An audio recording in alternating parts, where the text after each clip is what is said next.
In this video, I'm going to show you how to share access to a Namecheap domain with other users step by step. This is really useful if you work with a developer, a team member, a client, or anyone else who needs access to manage your domain without giving away your full account login.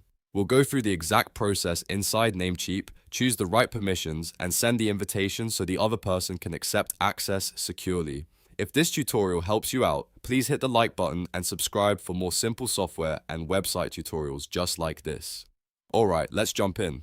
First, log into your Namecheap account using your usual credentials. Once you're inside your dashboard, look for the domain list section. This is where all of your registered domains are displayed. Find the domain you want to share access to and then click Manage next to that domain.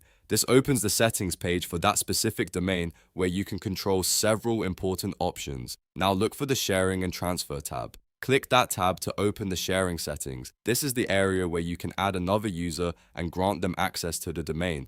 Next, click Add New Manager. A field will appear where you can enter the email address of the person you want to give access to.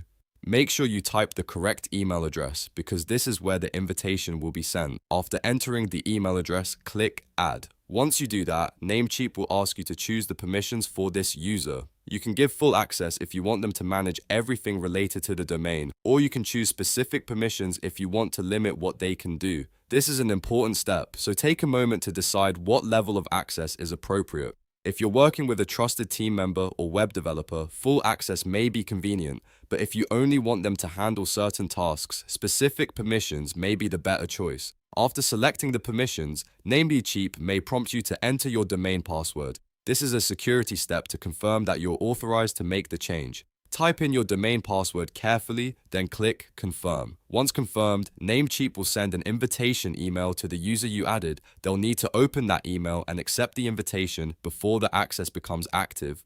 After they accept it, they'll be able to manage the domain according to the permissions you granted. And that's it. You've successfully shared access to a Namecheap domain with another user. This is a safe and flexible way to collaborate without handing over your main account login. If you found this tutorial helpful, please give it a like and subscribe for more step-by-step tech guides. Thanks for watching, and I'll see you in the next one.